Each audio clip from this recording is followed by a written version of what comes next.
આપ સર્વોને હેતપૂર્વક જય શ્રી સ્વામિનારાયણ। આજની સત્સંગ કથા વાર્તા નિજ મંદિર સાવરકુંડલા। આજની સત્સંગ કથા વાર્તામાં આપણે શ્રીમદ સત્સંગી જીવનની કથા સાંભળશું। અધ્યાય 47। સુવ્રત મુનિ કહે છે કે, હે રાજન, તે શિરપુર શહેરમાં ચાતુર્માસ પૂર્ણ થતાં તે સર્વે સિદ્ધો દેશાંતરમાં જવા નીકળ્યા, અને સિદ્ધ વલ્લભ રાજાએ સત્કાર કરાયેલા શ્રી હરિ પણ તેમની સાથે ચાલ્યા। તે સિદ્ધો કામાક્ષી દેવીના મંદિરની સમીપે કોઈ એક ગામમાં આવ્યા, ને ગામની ભાગોળે રહેલા બગીચામાં ઉતારો કર્યો, અને તેમણે પોતપોતાના સંઘની જુદી જુદી રસોઈ કરવાનો પ્રારંભ કર્યો।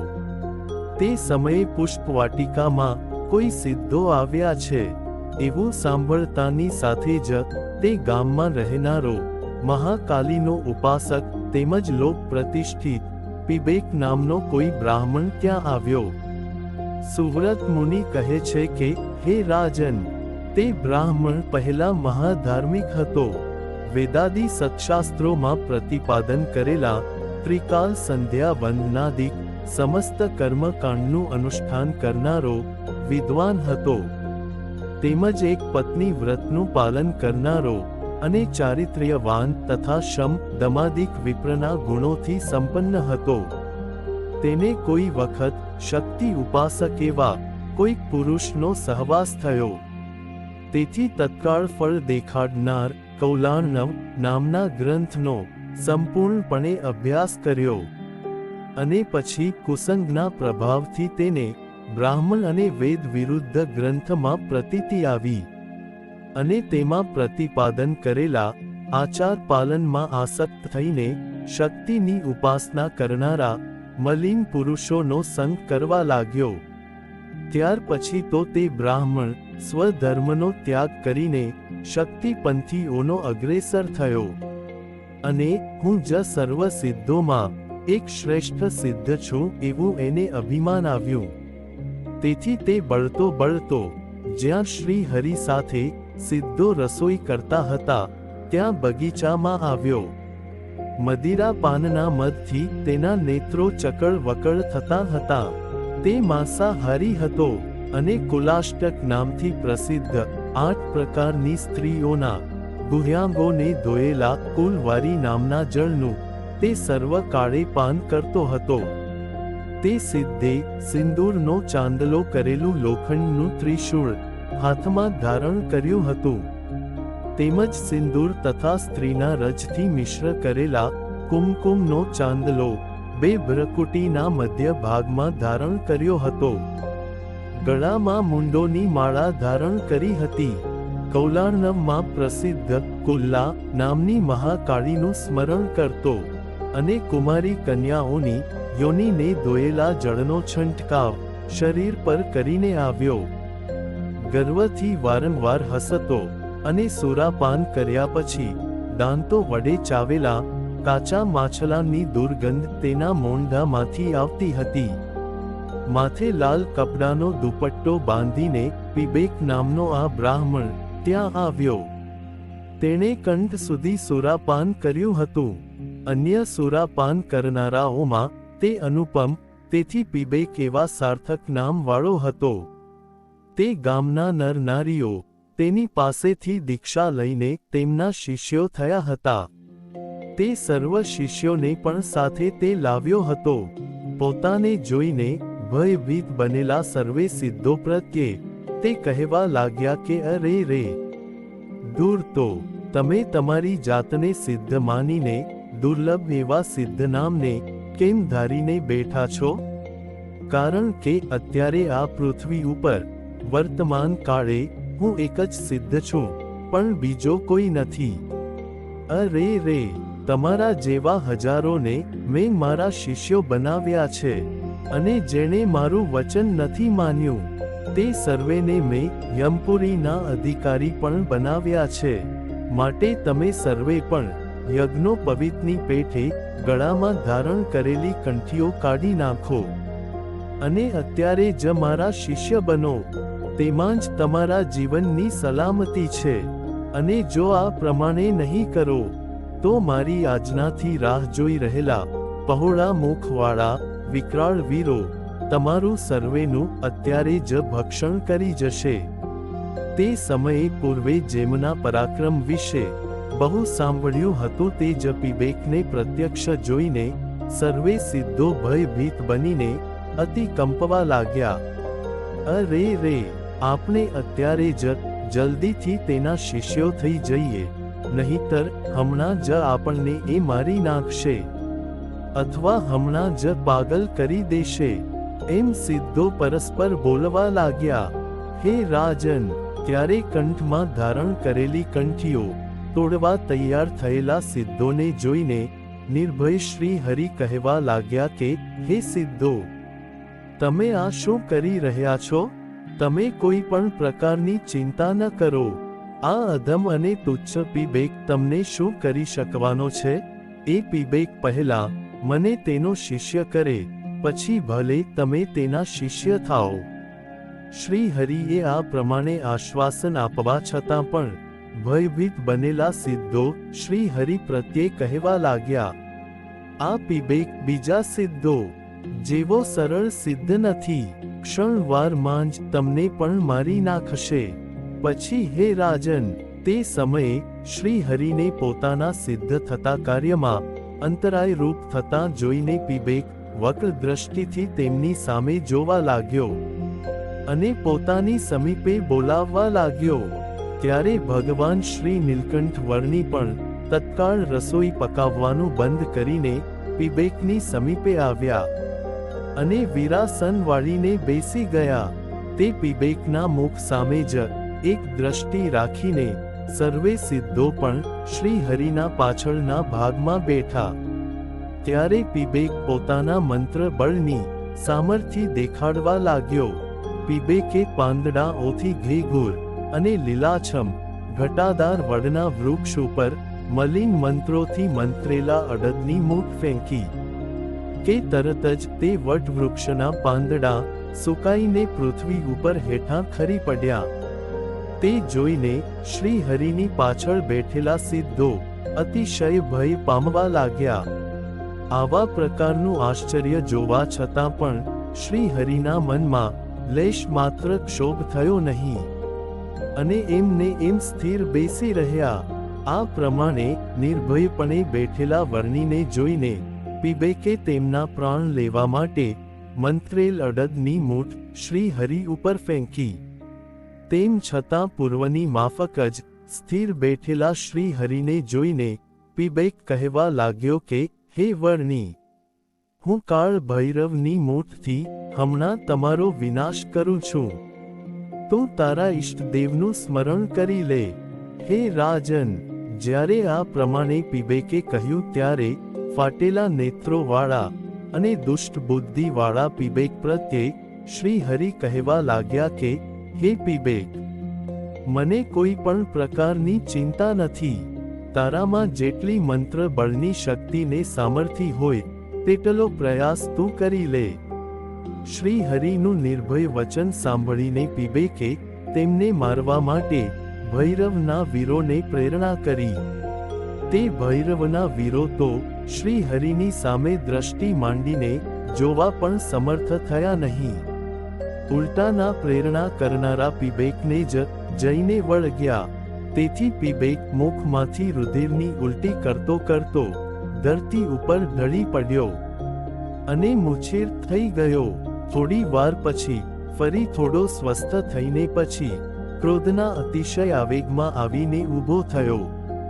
હે રાજન, પાણીના કોગળા કરીને ફરી પીબેક શ્રી હરિને કહેવા લાગ્યો કે હે વર્ણી, તું ધીરો રહે, હમણાં જ બટુક ભૈરવના વીરો તારો વિનાશ કરશે. ત્યારે શ્રી હરિ કહેવા લાગ્યા કે મને કોઈ ચિંતા નથી, તારે જે કરવું હોય તે કરી લે. ત્યારે પીબેકે બટુક ભૈરવના વીરોને પ્રેરણા કરી. તે વીરો પણ શ્રી હરિને જોવા સમર્થ થયા નહીં. તેથી તેઓ તત્કાળ પોતાને પ્રેરણા કરનારા પીબેક ઉપર તૂટી પડ્યા. તેથી પૂર્વવત મૂર્છા ખાઈને પૃથ્વી પર ઢળી પડ્યો. થોડી વાર પછી ફરી ઊભો થઈને ક્રોધ કરીને શ્રી હરિને કહેવા લાગ્યો કે હમણાં જ હું મહાકાલીના વીરો મોકલીને તારો ઘાત કરાવું છું. તું ધીરો રહેજે. પછી હે રાજન, આ પ્રમાણે કહીને પીબેકે મહાકાલીના વીરોને પ્રેરણા કરી. તે પણ તેવી જ રીતે શ્રી હરિની સામે જોવા પણ સમર્થ ન થયા અને પાછા પીબેકને જ વળગ્યા. તેથી તે પૂર્વની માફક જ ધરતી પર ઢળી પડ્યો. થોડી વારે પાછો બેઠો થઈને અત્યંત ક્રોધ કરતો કરતો શ્રી હરિને કહેવા લાગ્યો કે હનુમાનજીના વીરો પાસે તારો વિનાશ કરાવું છું. તું એમને એમ બેઠો રહેજે. એમ કહીને પીબેકે શ્રી હરિને મારવા માટે મારુતિના વીરોને પ્રેરણા કરી. તે વીરો તો શ્રી હરિને પ્રાણ પ્યારા ઇષ્ટદેવ જાણી તેમને નમસ્કાર કરીને ત્યાંથી જ પાછા વળ્યા અને પીબેકને પકડીને પૃથ્વી ઉપર પછાડ્યો. ત્યારે પીબેકના મુખમાંથી રુધિરની ઉલટી થવા લાગી ને અતિશય આકુળ વ્યાકુળ થતો મૂર્છા ખાઈને પૃથ્વી પર ઢળી પડ્યો. તે ફરી બેઠો થવા સમર્થ થયો નહીં. તેના પ્રાણ કંઠે આવી ગયા અને નેત્રો પણ ફાટી ગયા. આ પ્રમાણે તેમનું મૃત્યુ નજીક આવ્યું હોય તેમ ચેષ્ટા રહિત થયેલા પીબેકને જોઈ તેના સંબંધી જનો હાય અમે મરી ગયા, તારા વિના અમે કેમ જીવશું? આ પ્રમાણે વિલાપ કરવા લાગ્યા અને તે પીબેકના સંબંધી જનો શ્રી હરિને રુદન કરતા કરતા પ્રણામ કરીને કહેવા લાગ્યા કે હે સ્વામીન, આપ દયા કરી આ પીબેકને જીવત દાન આપો. તમે તો સાક્ષાત પરમેશ્વર છો. ફરીને તે આવું લોક શાસ્ત્ર નિંદિત કર્મ ક્યારેય નહીં કરે. એમ કહીને તેમણે શ્રી હરિના ચરણમાં ધનનો મોટો ઢગલો કર્યો અને સર્વે સિદ્ધોને પણ ઘી, સાકર તેમજ અન્નના સુંદર કાચા સીધા આપ્યા. ત્યારે દયાળુ ભગવાન શ્રી હરિએ કૃપા કરીને તે પીબેક સામે કરુણા દ્રષ્ટિ કરી. ભગવાન શ્રી હરિની કૃપા દ્રષ્ટિથી પીબેક જાગ્રત થયો અને અતિ પ્રેમથી પ્રભુના ચરણોમાં વંદન કર્યા ને કહ્યું કે હું ફરી આવું કર્મ ક્યારેય નહીં કરું. એમ કહીને પોતાના પરિવાર સાથે ઘેર ગયો. હે રાજન, પીબેકના સંબંધીઓએ અર્પણ કરેલું ધન શ્રી હરિએ બ્રાહ્મણોને આપી દીધું ને પોતે તો અતિ નિસ્પૃહ જ રહ્યા. હે રાજન, શ્રી હરિની સાથે આવેલા તે સિદ્ધોએ મહા અપરાધી પીબેકને જીવત દાન આપનારા વર્ણીને સંપૂર્ણ જગતના નિયંતા જગદીશ્વર જાણ્યા અને આશ્ચર્ય સાથે સાષ્ટાંગ પ્રણામ કરીને શ્રી હરિના શિષ્યો થયા.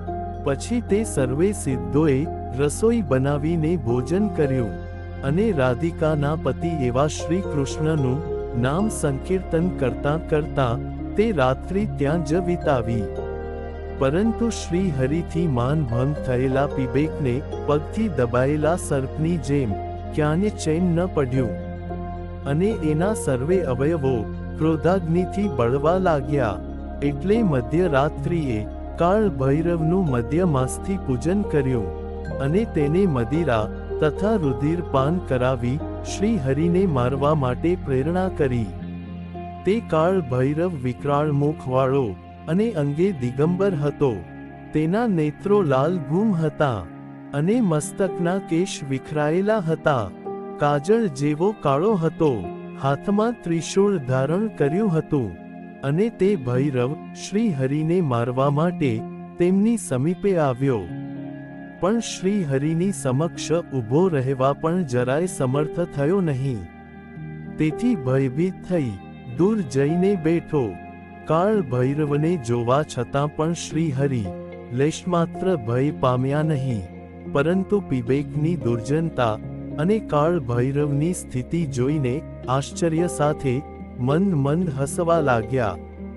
હે રાજન, ક્રૂર કાળ ભૈરવ ઊંચા કરેલા હાથમાં ત્રિશૂલ ધારણ કરીને પ્રાતઃકાળ સુધી ત્યાંને ત્યાં જ ઊભો રહ્યો. સવારે સ્નાન કરવા જતા તે કાળ ભૈરવને શ્રી હરિએ જોયો.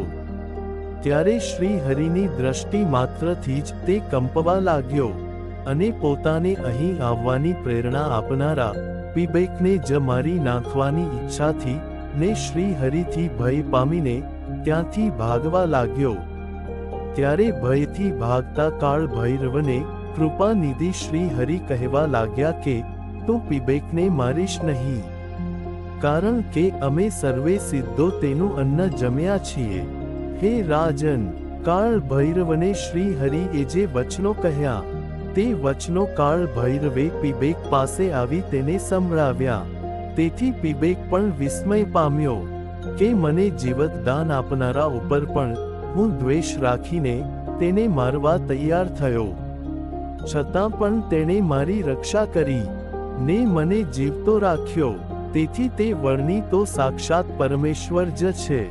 હે નૃપ શ્રેષ્ઠ, પોતાને જીવતદાન આપીને ઉપકાર કરનારા શ્રી હરિને કાળ ભૈરવને મારવા મૂકીને અપકાર કરનાર પીબેક પોતાની જાતને ધિક્કારવા લાગ્યો.